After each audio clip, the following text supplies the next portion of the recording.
लंका न मे लक्ष्मण रोच्यते जननी जन्मभूमिश्च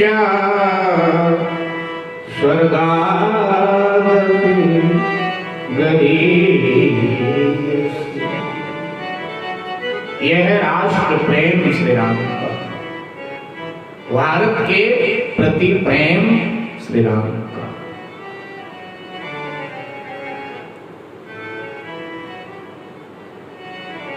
अवध में चक्रवर्ती सम्राट महाराज दशरथ का शासन है। दशरथ जी में ऐसे कौन से दिव्य गुण थे कि चराचर जगत का नियंता, अखिल ब्रह्मांड का नायक, परात्पर ब्रह्म परमात्मा उनका पुत्र बन गया। शास्त्रकार कहते हैं कि दशरथ जी गुणवान हैं, सर्वगुण संपन्न है, ज्ञानवान है, धर्मवान है, प्रजा पालक है और उनके हृदय में परमात्मा की भक्ति का निवास है। सभी प्रकार का वैभव है, सुख है, आनंद है महाराज के जीवन, लेकिन एक कमी भी है। अच्छा, एक कमी सभी के जीवन में पाई ही जाती है, एक से अधिक कमियां भी पाई जा सकती है, और अधिक नहीं तो एक तो हर किसी के जीवन में कमी है। लोक व्यवहार में आपने देखा होगा कि जहां पानी बहुत है वहां पीने वाले नहीं, और जहां पीने वाले बहुत है वहां पानी। जिनके पास कमरे बहुत हैं उनके पास सोने वाले नहीं, और जिनके पास सोने वाले हैं उनके पास कमरे नहीं। जिनके आंखों में नींद है उनके पास बिस्तर नहीं, और जिनके पास बिस्तर है उनके आंखों में नींद। जिनके पेट में भूख है उनके पास भोजन नहीं है, और जिनके पास भोजन है उनके पेट में भूख ही है। औषधि ले फिर भी शिकायत है कि भूख लगती है, कुछ खाने का मन ही नहीं करता। जिनके पास संपत्ति है उनके पास वारिस नहीं है कोई, और जिनके पास वारिस है कई लेकिन संपत्ति बिल्कुल है ही नहीं। ये ब्रह्मा की सृष्टि की विडंबना है। संसार अपूर्ण है। शास्त्रकार कहते हैं कि जब भी मिला, जिसे भी मिला, संसार अपूर्ण ही मिला। परमात्मा पूर्ण है, संसार अपूर्ण है। परमात्मा जब भी मिला, जिसे भी मिला, पूर्ण मिला। कहा कबीर में पूरा पाया, जब भी मिला पूर्ण मिला। इसीलिए वेदों ने कहा कि ओम पूर्णमदः पूर्णमिदं पूर्णात् पूर्णमुदच्यते पूर्णस्य पूर्णमादाय पूर्णमेवावशिष्यते। परमात्मा ही पूर्ण है, संसार तो अपूर्ण।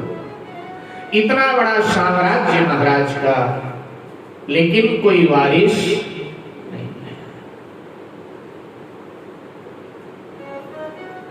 लंबे समय तक जब कोई वारिस नहीं मिला महाराज को, तो महाराज ने ये मानकर संतोष किया कि प्रजा ही हमारे पुत्र, ठीक, प्रजा ही हमारे पुत्र। बात भी ठीक है, प्रजा राजा की संतान तो होती। लेकिन एक दिन महाराज के जीवन में कुछ ऐसी घटना घटी कि महाराज का मन ग्लानि से भर गया कि पुत्र होना चाहिए, जरूरी है, कम से कम एक पुत्र तो होना चाहिए। महाराज के धर्म गुरु श्री वशिष्ठ जी हैं। ये वशिष्ठ जी ब्रह्मा जी के मानस पुत्र हैं, महाराज के धर्म गुरु हैं। और वशिष्ठ जी की पत्नी अरुंधति। एक दिन पति पत्नी दोनों कक्ष में बैठे थे और हमारे महात्मा लोग बताते हैं कि थोड़ा आपस में खटपट कहा सुनी। कई बार हो जाता है पति पत्नी में कितना प्रेम हो, लेकिन कई बार कुछ 19-20 हो जाता है तो थोड़ा खटपट हुआ। आज वशिष्ठ जी ने पत्नी के सामने आत्म प्रशंसा किया कि देवी मेरे पिता ब्रह्मा जी हैं और जो गुण मेरे पिता ब्रह्मा जी में वे मुझ में। अरुंधति जी ने कहा छोड़ो, मैं कह दूंगी आपको बुरा लग जाएगा। तो कहा नहीं, मुहाई बात तो नहीं रोकी जाती, बताओ क्या कहना चाहिए। अरुंधति जी ने कहा कि आपके पिताजी जगत की सृष्टि करते हैं, कितने गुण हैं, कितने कितने प्रकार की सृष्टि करते हैं, और आप अपने शिष्य दशरथ को एक संतान नहीं दिलाता और कह रहे हो कि मैं पिता की तरह ही गुणवान, ज्ञानवान, बुद्धिमान। कैसे मान? वशिष्ठ जी को पत्नी की बात लग गई। वशिष्ठ जी ने कहा कि देवी देखो, मैंने जो कहा है वो सत्य है। तो अरुंधति जी ने कहा मैंने जो कहा वो भी तो सत्य है। वशिष्ठ जी ने कहा दशरथ ने आज तक कभी मेरे आगे आकर के कहा ही नहीं, इच्छा ही नहीं कि मुझे संतान चाहिए। अगर वो मुझसे कहता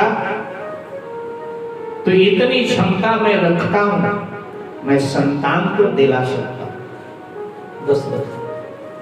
तो अरुंधति जी ने कहा अभी कौन सी देर हुई है, अगर अब महाराज आकर आपसे याचना करें कि गुरुदेव संतान चाहिए तो वशिष्ठ जी ने कहा अब दिला दिला।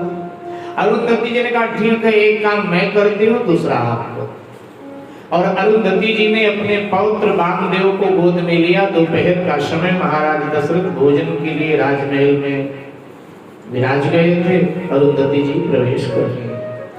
दशरथ जी के आगे भोजन की थाल आ चुकी थी। देखा गुरु माता रानियों को आवाज दिया, रानियों ने सम्मान किया अरुंधति जी का। उच्च आसन पर अरुंधति जी को बिठाया। आओ, जो गुरु माँ का सम्मान होना चाहिए। दशरथ जी भोजन का मंत्र बोल करके भोजन का ग्रास उठाया, मुंह में डालने जा रहे थे। इतने में अरुंधति जी ने राजा की और रानियों की नजरें बचाकर वामदेव को चुटकी भर लिया। अब नन्हा बच्चा वामदेव जोर जोर से रोने लगा, 7 वर्ष का बालक। दशरथ जी ने कहा गुरु माँ ये गुरुपुत्र क्यों रो रहे हैं, क्या कारण है रोने का? तो कहा कि ये कह रहा है मेरे कान में, आप सुनेंगे तो आपको दुख होगा। ये मेरे कान में कह रहा है कि दादी हमारे दादाजी तो दशरथ जी के यहाँ पुरोहिताई का कर्म करते हैं, लेकिन दशरथ जी के तो कोई संतान नहीं है। जब मैं बड़ा होऊंगा तब तक तो दशरथ जी का शरीर समाप्त हो जाएगा, तो फिर मैं किसके यहाँ जाकर के पुरोहिताई का कर्म करूंगा। इसको अपना भविष्य अंधकार में लगा। जैसे दशरथ जी ने सुना तो दशरथ जी के हृदय में ये बात तीर की तरह चुभ गया। उनके हाथों से भोजन का ग्रास छूट गया और दशरथ जी के आंखों से अविरल आंसुधारा बह। गुरुपुत्र ठीक ही कह रहे। उठकर खड़े राजमहल आज ठीक नहीं लग रहा, मन कह रहा है राजमहल छोड़कर कहीं भाग जाओ, कहीं जाकर खूब दिल खोलकर रो।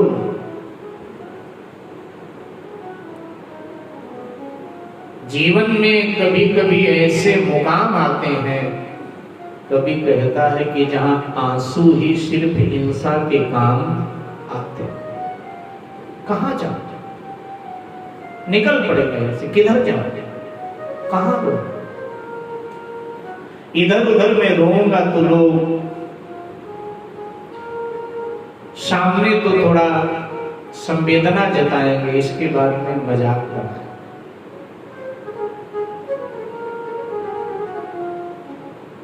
मैं गुरुद्वार पर जाता। और दशरथ जी सीधे गुरुद्वार पर गए। दशरथ जी महाराज हमको आपको सूचना देते हैं, जीवन में कभी ऐसा समय अगर उपस्थित हो तो इधर उधर मत रोना, नहीं तो तुम्हारे आंसुओं का भी लोग मजाक करते। कहाँ रोना? दशरथ जी कहते हैं या संत के चरण में रोना या फिर भगवंत के चरण में रोना, तीसरे जगह रोना नहीं है। इसलिए दशरथ जी संत के द्वार पर जा रहे हैं, अपने गुरु के द्वार पर जा रहे हैं। शास्त्रकार लिख देते हैं कि गुरु ग्रह गया तुरंत वहीं